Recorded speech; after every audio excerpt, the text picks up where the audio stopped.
Alors, Bezrat Hashem, nous commençons la paracha de Vaetchanan. Vaetchanan, El Adonai, Baet Aï Lemor. Et Moshe, il dit qu'il a supplié Hashem dans ce moment-là, okay, et en disant en Hashem, ça veut dire en suppliant en Hashem. Quel était le moment que Moshe a commencé à faire ses prières, okay, et qu'est-ce que c'est justement le langage de Vaetchanan? Alors Rashi commence par le premier mot, Vaetchanan. Il dit Rashi, En chinun bekol makom, ela lashon matnat chinam.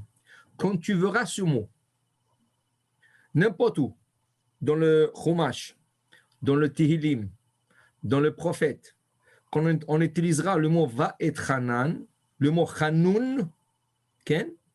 Chanun veut dire bekol makom, à chaque endroit, tu vas voir ça, cela veut dire matnat chinam, un cadeau gratuit, sans retour.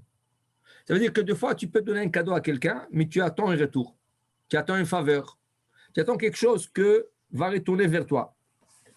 Dans la Torah, quand on utilise ce mot chanan, chanun, chanan, vaetchanan, cela veut dire un cadeau, matenat chinam, un cadeau gratuit. Ça veut dire qu'on n'attend pas de retour.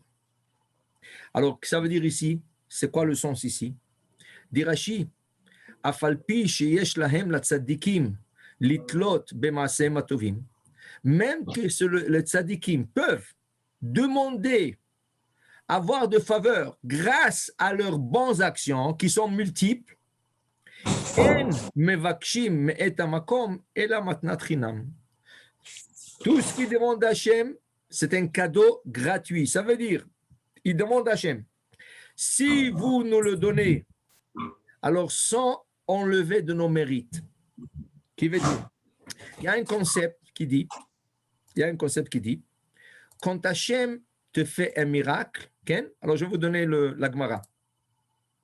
La Gemara, dans Masechet Shabbat, rapporte qu'il y avait un homme que sa femme a accouché, mais malheureusement sa femme est décédée. Alors elle lui a laissé avec une petite fille qui vient de naître, et la maman qui est décédée, le papa n'avait même pas de l'argent pour engager une nourrice. À l'époque du Talmud, c'était très courant que le maman qui ne pouvait pas allaiter leur bébé, il n'y avait pas comme des formules aujourd'hui, tu vas dans le supermarché, tu achètes une formule, un peu de poudre et un peu de l'eau chaude, tu fais un biberon. Il n'y avait pas. C'était tout de lait naturel de maman. Et si la maman ne pouvait pas nourrir son bébé, elle engageait. Où on voit ça? Où on voit ce concept de la Torah? Parashat Shemot. Qu'est-ce qui arrive quand la fille du pharaon, elle trouve le Moïse, elle trouve Moshe Rabbeinu dedans, elle le passe chez des nourrices égyptiennes. Et Moshe refuse de téter. Pourquoi? Rachid là-bas commente, Moshe qui était bébé de 9 mois, il dit, moi qui va parler à la Shekhinah un jour, je vais parler à la présence divine, je vais parler à Hachem face à face, moi je vais mettre dans ma bouche quelque chose de non kosher. Comment c'est possible?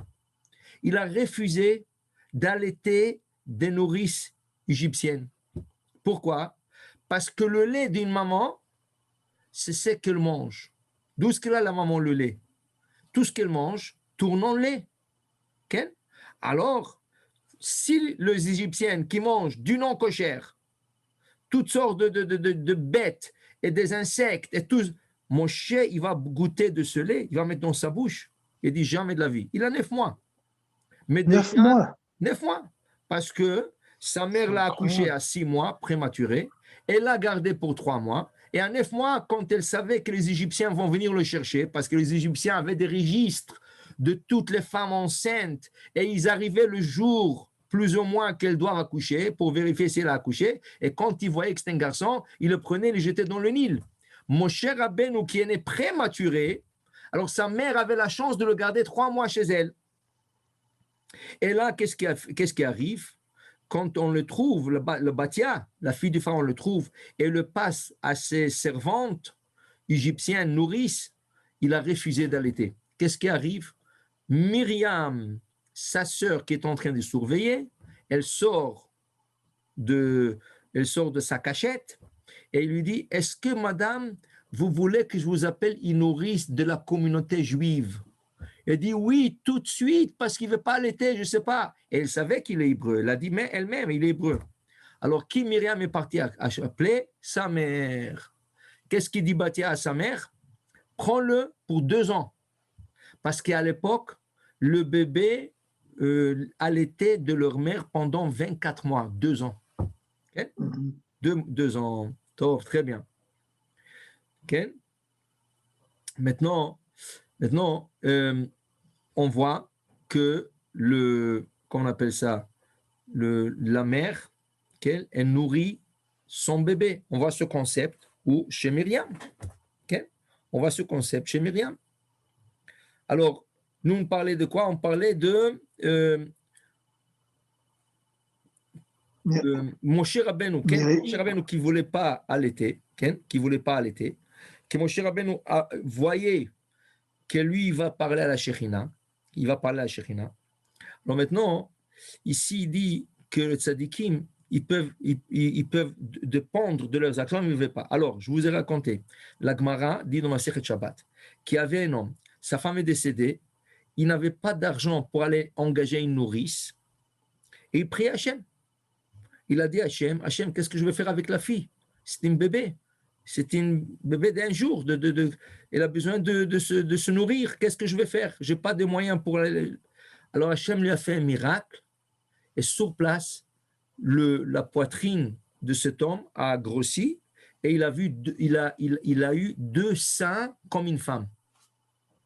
Et il a commencé à allaiter son bébé. Okay? La Gemara maintenant ramène 2 opinions, Rav et Shmuel. Un, il dit, quel tzaddik cet homme qui Akadosh Baruch Hu lui a fait ce miracle, que voilà, sa femme est décédée et qui n'a pas de moyens d'engager une nourrice et qu'Hachem lui change la nature humaine et il lui fait pousser des seins comme une femme pour qu'il puisse allaiter son bébé. C'est un homme qui a beaucoup de mérite s'il a eu ce miracle. Vient l'autre rabbin, il dit non, pas du tout, juste le contraire. Cet homme vient de se faire enlever de tout ce mérite. Car Akadosh Baruch Hu a dû changer pour lui la création, okay, la nature. Et quand Akadosh Baruch Hu change la nature et la création pour quelqu'un, pour lui faire un miracle, il est en train de payer avec ses mérites. Cette personne est en train de payer avec ses mérites. Donc, il dit un de 2 rabbins, Akadosh Baruch Hu lui a pris plusieurs mérites qu'il avait cet homme pour lui faire pousser des seins pour qu'il puisse nourrir le bébé. De là, la Gemara nous apprend que quelqu'un, quand lui fait un miracle, il se peut, pas toujours, mais il se peut que pour faire le miracle, on lui a enlevé de ses mérites. OK? Donc, le tzadikim, qu'est-ce qu'ils font? Les tzadikim demandent à Hachem, si tu veux me le donner, donne-moi cela, matnat chinam, un cadeau gratuit. Ok? Alors, Moshe Rabbeinu dit, je prie à Hachem. Qu'est-ce qu'il prie à Hachem? Il veut passer de l'autre côté du Jourdain. La semaine dernière, lui a déjà annoncé tu ne passeras pas le Jourdain.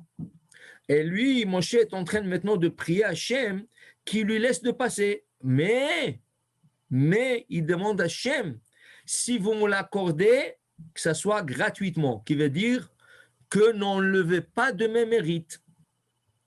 Mais quand même, regardez, vous savez combien de mérites il a Moshe Rabbeinu? D'abord, il a le mérite de lui-même, ses mérites à lui. En plus de ça, il a du mérite des 3 millions de personnes qui l'accompagnent. Parce que chacun d'eux apprend de lui. Alors, chaque fois qu'il enseigne à quelqu'un à faire une mitzvah, il reçoit les dividendes de cette mitzvah. C'est pour ça qu'on dit, pourquoi c'est important de faire des mitzvot aux autres? Parce que quand tu as appris à quelqu'un à faire une mitzvah, quand il applique la mitzvah, Lui reçoit une récompense et toi, tu reçois des dividendes de cette récompense. Alors imaginez-vous tout ce que la Torah, que Moshe Rabbeinu a étudié, il a enseigné, ses mérites à lui, plus le mérite de tout un peuple qui lui revient aussi. Donc, si Akadosh Baruch Hu lui aurait fait un petit miracle, de lui faire traverser, et il aurait enlevé un peu de ses mérites, il aurait eu encore des millions et des millions de mérites. Mais Moshe, qu'est-ce qu'il dit? Non, non, non, non. Vous enlevez même pas un mérite de l'autre monde. Si vous voulez l'accorder et vous voulez me laisser passer à l'autre côté du Jourdain, s'il vous plaît, Hachem, matnat chinam, un cadeau gratuit sans enlever le mérite de l'autre monde. Nous, on va dire, alors quoi? Mais tu as encore des millions. Mais nous ne comprenons pas qu'une mitzvah, c'est des mondes entiers dans l'autre monde. Okay? Comme tu as, par exemple, tu as le globe terrestre. Imagine-toi, pour une mitzvah de poser le téphilim, Akadosh Baruch Hu te donne chaque jour un monde comme la taille du globe terrestre. Alors tu le fais pour 365 jours, tu reçois 365 fois la taille du globe terrestre de mérite. Tu le fais pour 2 ans, pour 3 ans, tu peux t'imaginer quel mérite et quelle récompense tu as dans l'autre monde illimité, rien que pour poser le téphilim. Et c'est pour ça que le Chafetz Chaim disait une fois à un rabbin, qui lui disait, vous savez, il y a tellement de juifs qui souffrent et qui n'ont pas de parnassa, j'aimerais offrir un jour de pause de téphilim, de mérite de ce jour, pour qu'Hachem soulage ces personnes. Et le Chafetz Chaim lui disait, tu es comme celui qui est rentré dans une tabagie, dans un magasin, et il veut acheter du chewing-gum, et il donne au vendeur un chèque de 1 million de dollars pour lui donner le change. Mais la gomme, elle coûte $1. Alors tu veux donc qu'il donne la change de 1 million de dollars. Alors que tu es en train de demander à Hachem, un jour, tu veux donner à Hachem un jour de mérite de pose de téphilim, mais tu sais combien ça coûte. Tu sais quel monde tu reçois chaque jour que tu mets le téphilim. Alors tu peux pas avoir du change. Ça va être trop petit pour te rendre du change. Ou trop grand plutôt pour te rendre du change. Alors c'est ça. Le tzadikim qui ont tellement de mérite, mais ils comprennent que tu n'as pas assez de mérite. C'est pour ça que la Gemara nous enseigne quelque chose. Quand les tzadikim arrivent dans notre monde, ils sont jaloux un de l'autre. Comment tu peux être jaloux dans notre monde? De quoi tu es jaloux? Ils sont jaloux de la part de l'un et de l'autre. Qui veut dire qu'un tzadik, s'il est déjà à Gan Eden, c'est très très bon. Tout le monde espère arriver à Gan Eden. Mais quand ils sont à Gan Eden et ils voient le monde qui attend à leurs amis, à leurs collègues, aux rabbanim, aux tzadikim qui sont là-bas, ils voient, waouh, tout ça, mais toi aussi tu l'as. Toi aussi tu as un moins, tu as un peu moins, mais tu as. Non, mais tu ne comprends pas, j'aurais pu avoir tout ça. Ça veut dire que chaque mérite qu'Hachem te fait un miracle, il te l'enlève, tu enlèves des mondes dans l'autre monde. Et le tzadikim dit à Hachem, moi j'ai pris à vous, si vous me le donnez, si vous m'accordez ma demande, s'il vous plaît, va etranan, matnat chinam. Okay? Donc, maintenant Rashi nous enseigne, davar acher, une autre chose, sachez que ze echad me'asara leshonot shenikret tefila. Vous savez que la prière en hébreu, elle a 10 noms. Mais comme on dit toujours, rappelez-vous une règle pour la vie, en hébreu, il n'y a pas de synonyme. Le synonyme existe en français, en anglais, en espagnol, en tout ce que vous voulez, okay? Mais pas en hébreu. Même un mot qui peut-être veut dire la même chose qu'un autre, elle n'est pas la même. Alors, par exemple, la tefila, il y a 10 mots pour désigner la tefila. Par exemple, tefila. Après, tu as techina, va etranan, techina. Après, tu as shira, ve'ata kitvu lachem et hashira azot. אז ישיר משה ובני ישראל, כן? Et ainsi, כן? Tu as 10 langages qui représentent qui représente la prière. Donc, Moshe, il a utilisé un de ces 10 langages et chacune n'est pas pareille comme l'autre. Techina et Hanan, c'est Matnat Chinam. C'est une prière où la récompense devrait être gratuite. Tefila, c'est une prière. Okay? Shira, c'est une prière en forme d'une chanson. Tandis que Tefila, ce n'est pas toujours chanté. Ça peut être parlé. Okay? Ainsi, chaque mot de la prière qui a dit comme ça, qui représente la prière, chaque mot représente quelque chose d'autre. Alors, Moshe a utilisé Vaïtranan. C'est une des 10 langages pour la prière. Le passou qui dit, le verset, il dit, Vaïtranan, El Hashem, Ba'et Aï. En ce moment, quel moment? Dit Rashi, quand il a fait ses prières, Leachar shekavashti eret sichon ve'og, dimiti shema utar aneder. Il dit, Moshe Rabbeinu, après qu'il a fait la guerre avec Sichon et Og, les 2 gens, il les a fait tomber, il a conquis leur pays, et il a hérité ces deux régions, au Bnei Gad et Bnei Reuven, et la moitié de la tribu de Menaché. Il pensait que le neder que Hachem a fait sur lui a été enlevé. Quel neder? Quel neder? Hachem a fait un neder, il a fait un vœu, que Moshe ne rentrera pas en Israël. Quand il a frappé le rocher de le parler, Hachem il a juré. Hachem a fait un neder, Moshe, tu ne rentres pas. Quand Moshe y voit qu'il s'est tellement approché de la frontière d'Israël, et voilà qu'il se trouve au bord du Jourdain. Au bord du Jourdain. Ça veut dire que tout ce qu'il y a à faire, c'est rentrer dans le Jourdain, quelques mètres, et passer de l'autre côté. À Moshe a dit, si Akadosh Baruch Hu m'a laissé de passer jusque-là, peut-être il a enlevé le neder. Alors Moshe commence à prier, Hachem, s'il vous plaît, donnez-moi ce cadeau gratuit, merci Hachem, tout ça. Okay? Et là, Hachem l'arrête. Hachem lui dit, tu ne rentres pas. Rashi, dans la paracha précédente, pas ici, la paracha précédente, Rashi dit, okay? Il dit que c'est comme un roi qui a dit à son fils, tu ne rentres pas dans ma chambre, okay? De la chambre privée du roi. Et voilà que le roi était dans son jardin, et voilà que son fils, il se promène dehors, et le roi l'invite à l'accompagner. Et après ça, le roi rentre avec lui dans la cour royale, et après ça, il rentre dans un vestibule, et après ça, il rentre dans une chambre, et là, juste avant de rentrer dans la chambre du roi, le roi arrête son fils, il dit, mon fils, rappelle-toi, qu'est-ce que j'ai dit? Tu ne rentres pas dans ma chambre. Et là, le fils était sûr. Le fait qu'il est tellement rentré avec son père dans le jardin, dans la cour, dans le vestibule, dans la chambre, il pensait à rentrer dans la chambre intérieure, et c'est là qu'il lui a arrêté. Ici, Moshe pense la même chose, dit Rashi. Il pense le fait qu'il s'est approché d'Israël tellement qu'il se trouve au bord du Jourdain, il fait une prière pour passer l'autre bord du Jourdain. Pourquoi? Il est sûr, il pense qu'Akadosh Baruch Hu a fait l'annulation de vœux.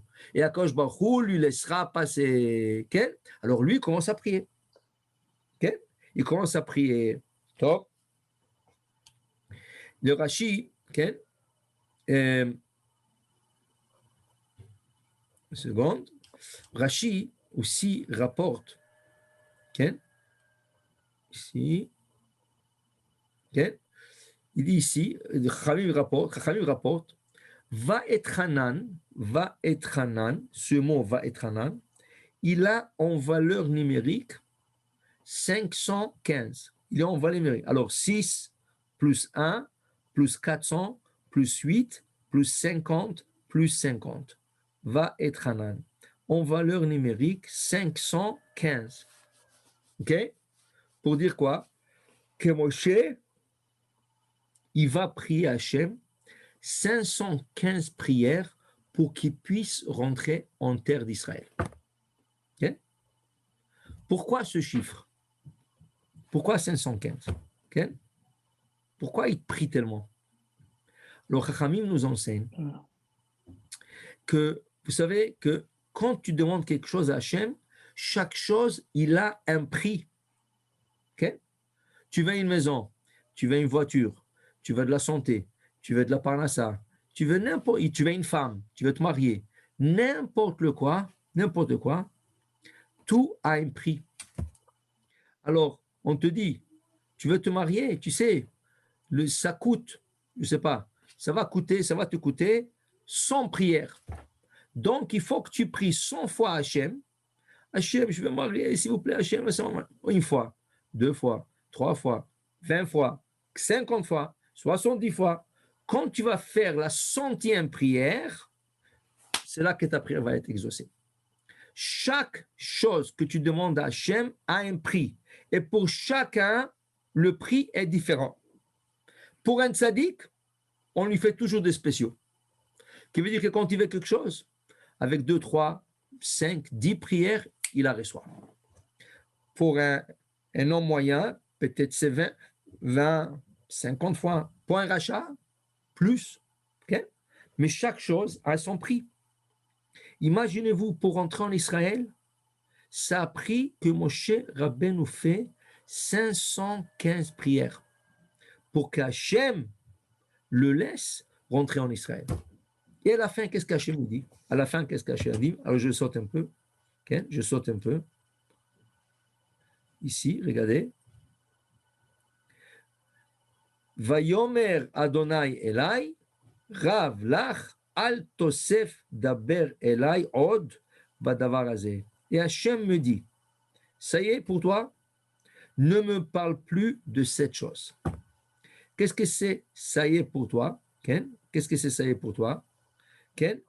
Ils disent, Chachamim, que si Moshe Rabbeinu aurait fait une prière de plus, il serait rentré en Israël. Donc, cette rentrée en Israël, le prix a été fixé à 516 prières. Moshe, il a fait Va et Hanan, 515. S'il aurait ajouté une prière de plus, Akadosh Baruch Hu serait obligé de lui laisser rentrer en Israël. Qu'est-ce qu'a fait Hachem? Il fait arrête. Il ne savait pas. Arrête. Il dit arrête. Je ne veux plus entendre. Tu ne rentres pas en Israël. Pourquoi?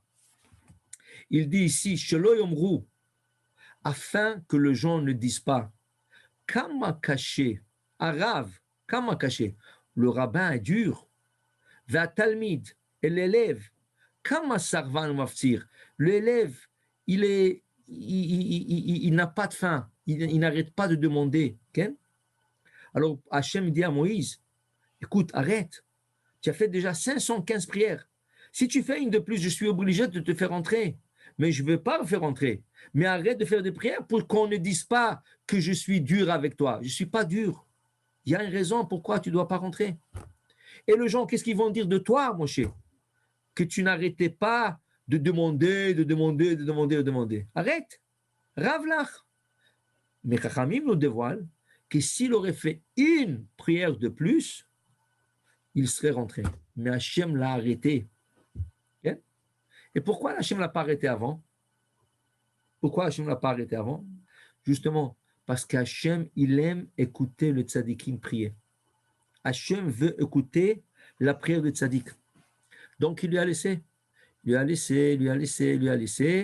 la dernière minute, juste avant que ça arrive, il lui a arrêté pour qu'il ne fait pas la prière, pour qu'il ne rentre pas en Israël. Okay?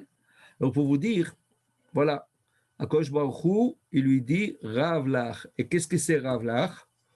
Dit Rashi, Davar Acher, Rav Lach Arbe Mise Shamur Lecha. Qu'est-ce que tu veux rentrer en Israël? J'ai une récompense beaucoup plus grande que ça. Atzafun Lach, je le cachais, je le préparais pour l'autre monde. Et cette récompense t'attend. Alors arrête de prier. Sache que j'ai quelque chose de plus grand pour toi. Des fois, on veut quelque chose, mais on ne sait pas qu'il y a quelque chose de plus grand qui nous attend. Alors, on demande pour quelque chose qui est petit. À nos yeux, c'est grand, mais en vérité, c'est petit par rapport pour ce qui nous attend. Alors on doit dire tout le jour Hachem, Hachem, donne-moi-le si je le mérite. Et si je mérite plus, ne me le donne pas, donne-moi plus. Pourquoi je vais me limiter? Pourquoi je vais me limiter? Donne-moi plus que ça. Alors voilà que Moshe, il fait ses prières et Hachem est obligé de l'arrêter. Mais Hachem va entendre la prière de Moshe Rabbeinu. Okay? Dit le Ramban, le Nachmani dit ici, sachez une chose, quand tu pries Hachem, sois sûr que tu as 50% de la prière dans ta poche, qui veut dire 50% de la prière, tu es déjà exaucé d'office. L'autre 50%, comme on a dit, dépendra du nombre de prières que tu as besoin de faire ou de tes mérites que tu as. Un de deux. Un de deux. Alors, il dit ici, le Ramban, regarde. Moshe, il prie pour entrer en Israël. Qu'est-ce qu'Hachem lui dit? Rav là, stop, arrête. Je ne veux plus entendre. J'ai une plus grande récompense pour toi. Mais est-ce qu'il a été exaucé, Moshe, dans sa prière? Est-ce qu'il a eu quelque chose? Oui. Regardez le prochain verset.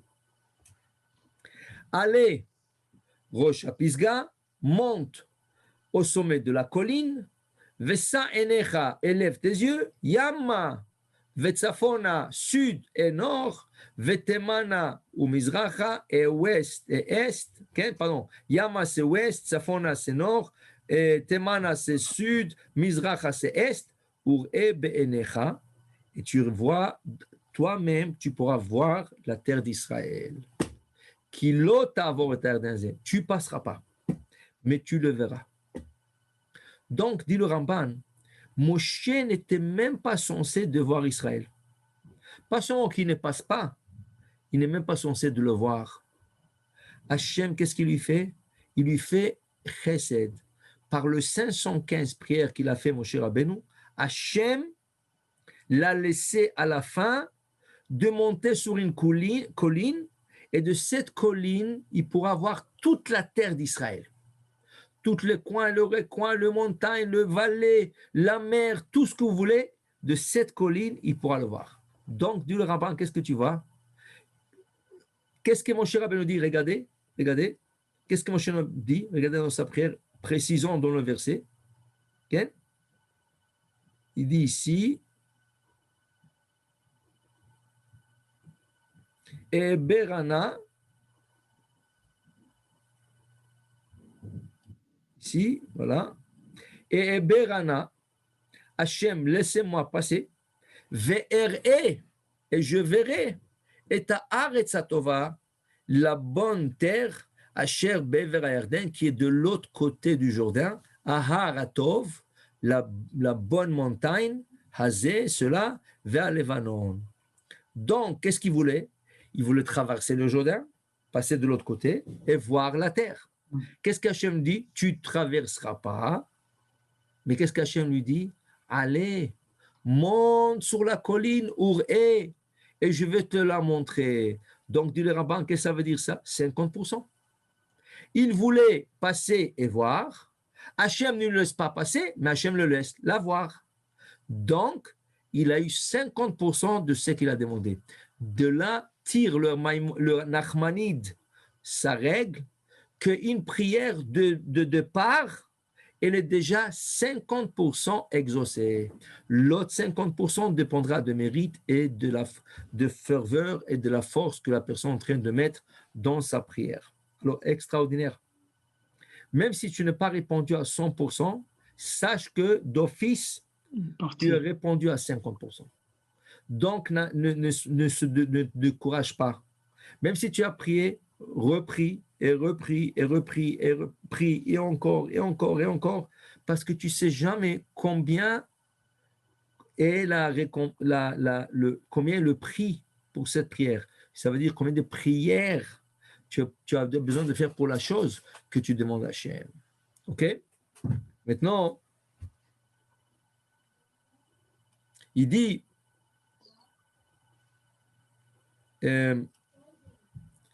ici qu'il demande, okay? Il demande de passer et de voir Haaretz Atova, okay? La bonne terre. Ahar Atov Azeh, le montagne, c'est la montagne. Okay? Ahar Atov Azeh, vers Levanon. Quelle montagne? Il y a plusieurs montagnes en Israël.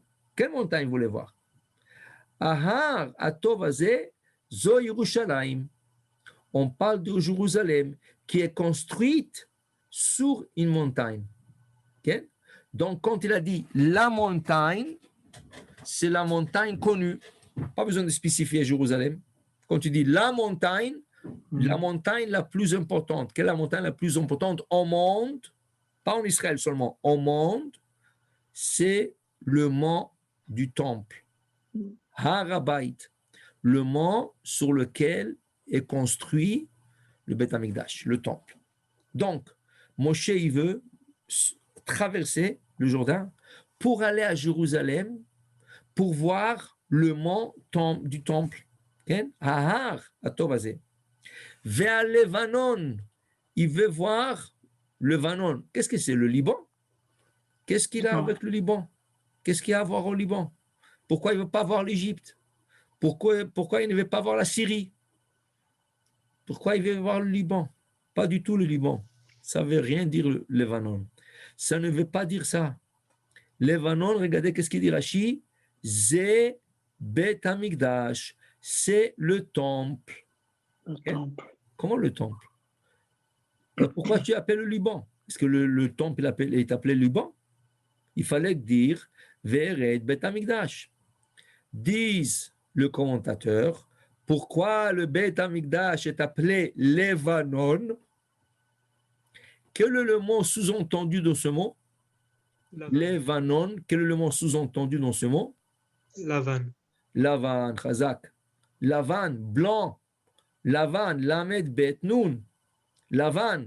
Qu'est-ce que c'est Lavan? Blanc. Le Bet Amikdash, il blanchit le péché de Am Israël. Vous savez que le péché est représenté dans la Kabbale avec la couleur rouge. Okay? D'ailleurs, dans les prophètes, on parle du péché qui est rouge. Im iyu chataechem kashanim, si vos péchés seront rouges comme le rouge écarlate, kasheleg yalbinu, ils blanchiront comme la neige. Donc, on voit un concept que le péché, il a une couleur. Et quelle est la couleur du péché? Rouge. Okay? Et quelle est la couleur de la pureté? Blanc. Comme le Kohen Gadol qui rentre avec des habits blancs le jour du Kippour au Kodesh HaKodashim, au Saint de Saints. Okay? Donc, le Beth Amikdash, le temple, il blanchit les fautes du peuple d'Israël. Alors, c'est pour ça qu'il est appelé Levanon. Donc, le c'est Liban, un peu comme le lait et le sang. Hein? C'est un peu comme le lait et le sang. Oui. Le sang qui transporte toutes les cochonneries du corps et le blanc qui est la pureté représentée par le lait. Très bon, c'est un Zohar. C'est Rabbi Shimon Bar Yochai qui parle de ça dans Parashat Vaikra. Le Zohar, il dit, qu'est-ce que tu mets sur l'autel? La viande de l'animal. Quelle est la couleur de cette viande d'animal? Rouge. La viande, c'est rouge. Qu'est-ce que ça tourne? En blanc. Pourquoi? Parce que le feu, quand tu consumes la viande, qu'est-ce qui monte? La fumée. Quelle est la couleur de la fumée? Blanche. Donc la rougeur du péché devient blanc. Au moment que tu fais un sacrifice, la faute qui est rouge comme la viande et comme le sang aspergé sur l'autel, avec le feu, ça tourne en blanc et ça monte comme une fumée. Et c'est là qu'Akadosh Baruch Hu sent l'odeur du sacrifice. Ishe reach nichoach l'Adonai. Alors, ce concept du rouge et blanc est représenté aussi dans le sacrifice. Quand on sacrifie, ça change de couleur. Dit le Zohar là-bas, dans Parashat Vaikra, prends une rose et chauffe-la. Prends une rose et chauffe-la. La rose est rouge. Tu sais quelle couleur elle va devenir? Blanc. elle va tourner blanche. Okay? Alors, il y a un concept comme ça, que le rouge, avec la chaleur, okay, il tourne blanc. La chaleur, c'est la chaleur de mitzvot. Quand on applique les mitzvot avec chaleur, avec ferveur, nous sommes en train de prendre le péché et le tourner en mitzvah. Okay? C'est pour ça qu'on dit que toujours on doit apprendre de mécréants. Qu'est-ce qu'ils font eux? Et avec quel enthousiasme, avec quel amour ils font des péchés. Nous, on doit faire la même chose pour la Torah. Okay? Il raconte qu'une fois, il y avait deux voisins. Un était cordonnier, l'autre était un érudit. Et l'érudit, il avait l'habitude d'aller dormir vers minuit. Il étudiait jusqu'à minuit, il allait dormir. Mais chaque fois qu'il allait dormir, il regardait par la fenêtre et il voyait son voisin, le cordonnier, en train de travailler encore. Okay? Un jour, il s'est dit, mais comment est-ce possible? Moi, j'étudie la Torah qui est tellement importante, je vais dormir à minuit. Lui qui fait des souliers, il va dormir plus tard que ça. Alors, je dois rester un peu plus tard. Il est resté plus tard, jusqu'à 1h. Mais entre-temps, le cordonnier s'est fatigué, à 1h moins quart, il voulait aller dormir. Et quand il va dormir, il regarde par la fenêtre, qu'est-ce qu'il voit? Que son voisin, l'érudit, il y a la lumière encore chez lui à la maison. Il est encore en train d'étudier la Torah. Le lendemain, il s'est dit, comment? Lui qui étudie la Torah, il est resté jusqu'à 1h. Moi qui je travaille pour ma parnassa, il faut que je reste plus longtemps. Il est resté jusqu'à 2h du matin. L'érudit qui était à 1h, 1h15, il a fini d'étudier. Il regarde par la fenêtre, qu'est-ce qu'il voit? Il voit l'autre en train de travailler encore. Il dit, c'est pas possible. Lui, il travaille encore. Le lendemain, il a décidé de rester. Imaginez-vous, ça s'est répété quelques soirs jusqu'à que tous les deux ont terminé de travailler toute la nuit. Ils sont restés jusqu'au matin. Ça veut dire qu'un a appris de l'autre. Deux fois, il faut apprendre d'un rachat, pas dans ce cas du cordonnier, mais d'un rachat. Comment il fait un péché, avec quel enthousiasme, avec quelle ferveur il fait le péché. Nous, on doit appliquer cet enthousiasme vers la Torah. Et c'est comme ça que les Chassidim, ils expliquent. Quand Yaakov, il dit à son frère Ésaü, il lui dit, Im Lavan Garti, tu sais mon frère, j'ai habité avec Lavan, 20 ans j'ai habité avec ce rachat. Velo lamati mima'asav haraim, et je n'ai pas appris de ses mauvaises actions, je suis resté intègre. Ça c'est le côté simple du verset. Mais le côté, ça veut dire le drash, le darouche, il dit Yaakov à Esav, tu sais, Im Lavan Garti, mais tu sais qu'est-ce que je regrette pendant ce 20 ans que j'ai habité avec ce rachat? Je regrette une chose. Je regrette de ne pas apprendre de ses actions. Qui veut dire, quand je voyais comment Lavan, il fait ses péchés avec amour, avec enthousiasme, il fait des péchés, j'aurais dû apprendre de lui comment faire le mitzvot. Pour dire que Yaakov était jaloux de la manière d'accomplissement de péché de son beau-père, qu'il aurait aimé d'utiliser cette manière pour faire des mitzvot. Okay? Pour dire que le rouge, il tourne en blanc. Avec quoi? Avec la chaleur. Le feu, il tourne la viande en fumée. Okay? Le feu, il tourne la rose en blanche. Okay? Pour dire que le feu tourne tout en blancheur, en pudeur, en pureté. Okay? Alors, le Beth Amikdash s'appelle Levanon. Okay? Et pourquoi? Vous savez pourquoi? Il blanchit, comme on a dit. Mais de où le roi Salomon a pris le bois pour le Beth Amikdash? Il a utilisé le cèdre de Liban. Okay? Arzé à Levanon. Donc, peut-être, le Liban s'appelle le Liban parce qu'un jour, on va prendre de là-bas des bois qui vont servir pour le Beth Amikdash, qui blanchit le faute d'Israël.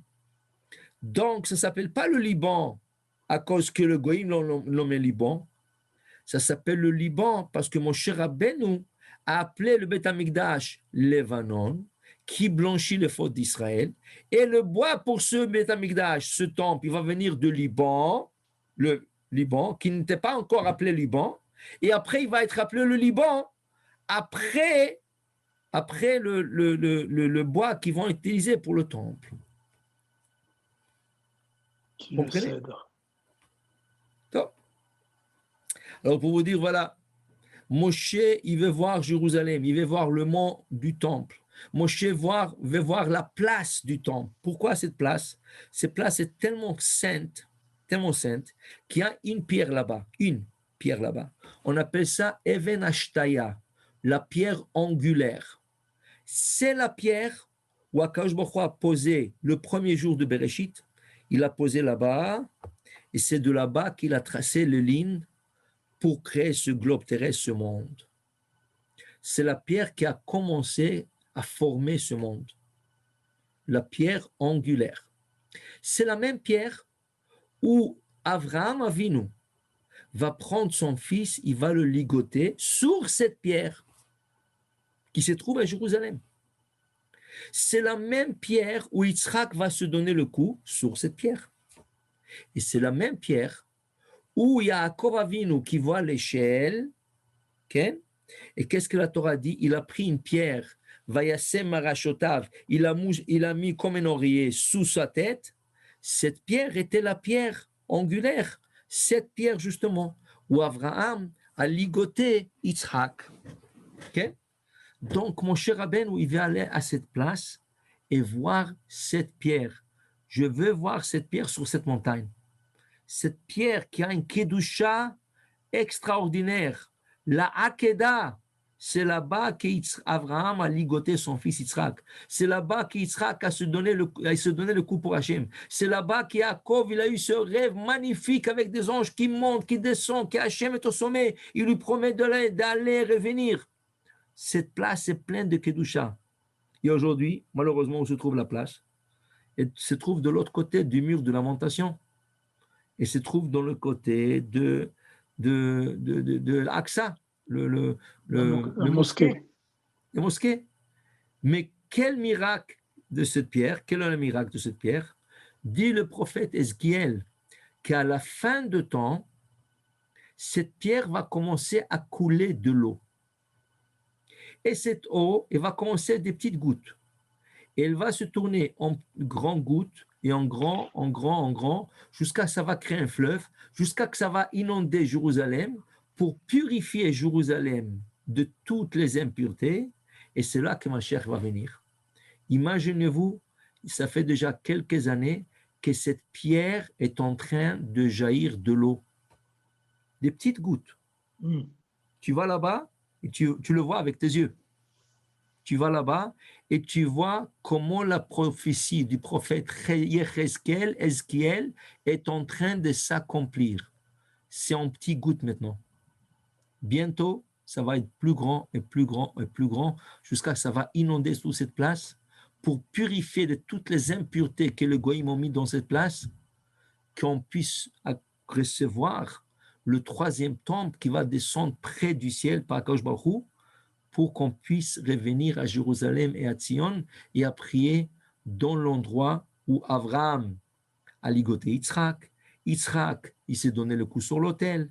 Et Yaakov, il a vu l'histoire avec l'échelle, le rêve avec l'échelle, avec les anges. Okay?